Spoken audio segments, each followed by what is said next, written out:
Halo sobat semua, selamat datang kembali di channel novel kita. Sebelum kita lanjutkan ceritanya ini, ayo jangan lupa subscribe, like, komen, share, dan nyalakan lonceng notifikasinya agar mendapatkan notifikasi video terbaru ketika Mimin upload videonya. Istri yang dimanja, bab 189, pendiri media Sengding __ XN.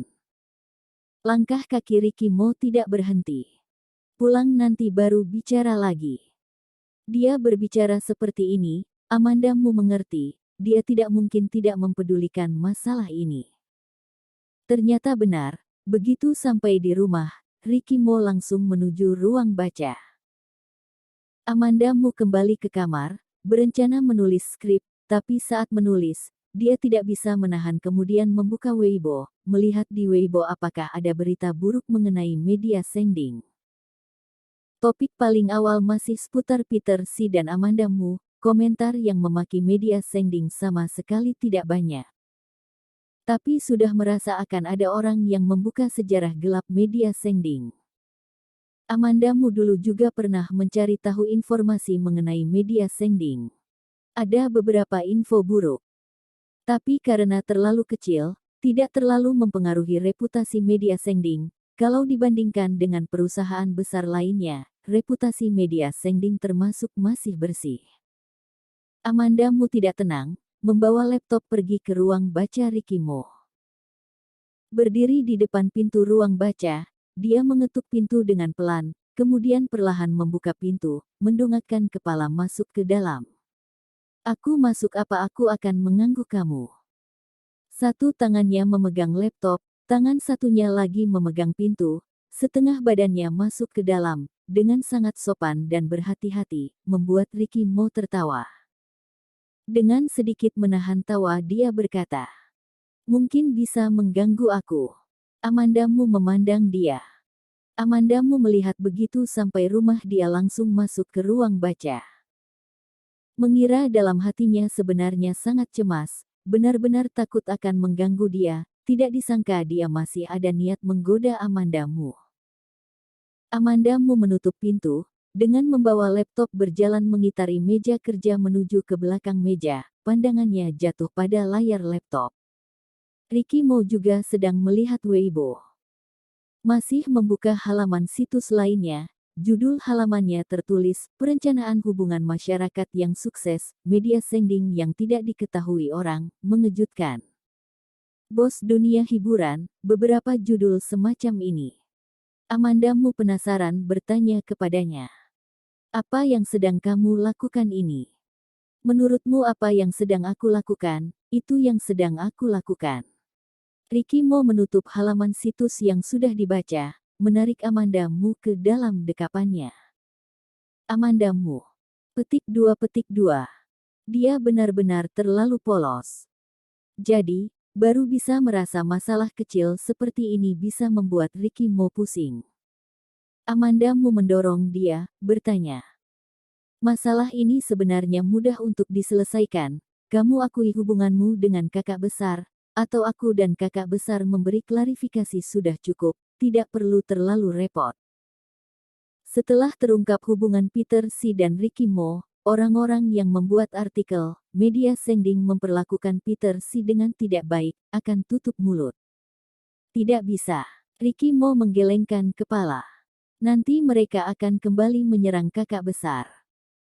Atau menyerang kamu, atau seperti yang kamu katakan, bisa dengan mudah menyelesaikan masalah ini, tapi mungkin setelahnya akan ada masalah lain yang tidak akan ada habisnya. Amanda Mu tidak bicara lagi. Di dalam hatinya, sebenarnya merasa hal-hal ini bukan apa-apa. Peter Si adalah aktor, seorang publik figur, hidup dalam perhatian masyarakat luas, karena pengaruh opini publik, jadi harus menanggung tanggung jawab, ini adalah hal yang wajar. Sedangkan dia saat ini hanya orang biasa. Bukan artis juga bukan orang yang bergerak di dunia hiburan. Orang-orang itu meskipun penasaran terhadapnya, membahas sebentar dengan cepat juga akan berlalu dengan sendirinya. Jelas-jelas ada cara yang lebih mudah, Ricky Mo malah memilih cara yang lebih rumit untuk menyelesaikan masalah ini.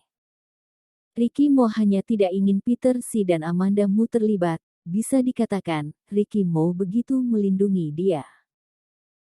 Di kehidupan sehari-hari Ricky Mo seorang yang dingin. Saat dia baik terhadap seseorang, dia juga tidak banyak bicara, jadi mudah diabaikan orang. Ricky Mo yang seperti ini, bagaimana bisa membuat dia tidak tergerak hatinya? Amanda Mu mengangkat kepala mengecup bibirnya. Beri kamu apresiasi. Baru selesai mencium, Amanda Mu sedikit menyesal.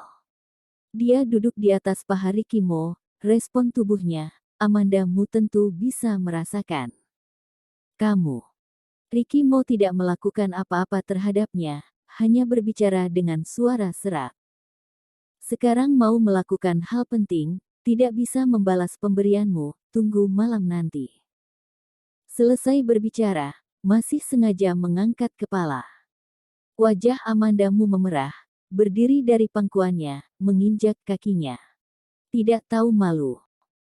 Ricky Mo juga tidak marah, mengalihkan pandangan ke layar komputer, membuka satu dokumen kosong, sepertinya sedang bersiap menulis sesuatu.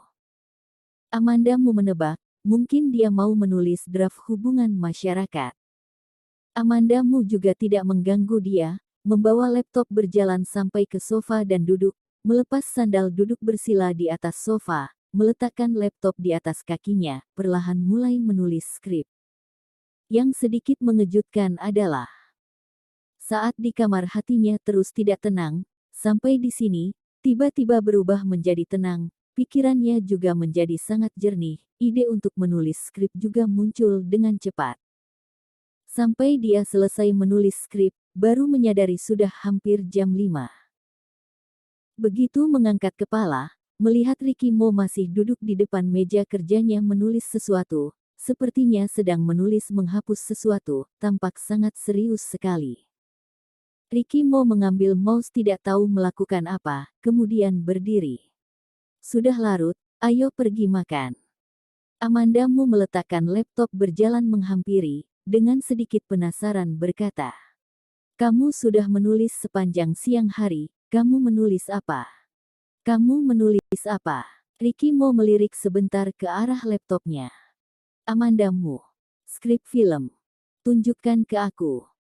Tidak, Amanda Mu bisa berdiskusi skrip film dengan Lucy Sen, tapi menunjukkan ke Ricky Mo, entah kenapa rasanya sedikit memalukan. Ricky Mo sepertinya juga bukan benar-benar ingin melihat. Kalau begitu pergi makan. Bukannya tidak ingin membiarkan Amanda Mu tahu apa yang dia tulis. Harus berputar sejauh ini, membuat jadi sangat rumit. Amanda Mu berjalan di depan menuruni tangga, Ricky Mo berjalan di belakang melangkahkan kaki dengan pelan, mengambil ponsel menelepon James Gu. Aku mengunggah postingan di Weibo, kamu bagikan juga. Hah? Weibo kamu yang lalu juga menggunakan akunku memberikan komentar. Perhatian James Gu tidak pada tempatnya. Selesai dia bicara, di seberang telepon terasa aura yang dingin, tidak berbentuk tidak bersuara, tapi membuat punggungnya terasa dingin. Baik, kamu kirimkan namanya padaku, aku follow kamu dulu, baru nanti aku bagikan. Setelah dibagikan, minta Departemen Hubungan Masyarakat berhenti dulu, malam nanti baru lanjutkan lagi. Selesai Ricky Mo berbicara dia langsung menutup telepon, mengirimkan ide Weibo-nya ke James Gu. James Gu mencari ide Ricky Mo, saat melihat postingan Weibo-nya yang panjang itu, dirinya terpaku, terus-menerus berkata, sial, kemudian membagikan postingan tersebut ke akunnya. Saat makan, Amanda Mu mengambil ponsel membuka Weibo, mengikuti perkembangan masalah. Hasilnya, ponselnya diambil oleh Ricky Mo. Dengan dingin berkata, makan. Amanda Mu hanya bisa patuh makan dengan baik, kembali mengambil ponselnya. WeChat-nya dipenuhi dengan pesan dari Lucy Sen, dia tidak buru-buru melihat, melainkan membuka Weibo. Topik pencarian teratas di Weibo sedikit aneh. Pendiri media Sending XN. Apa maksudnya? Bersambung.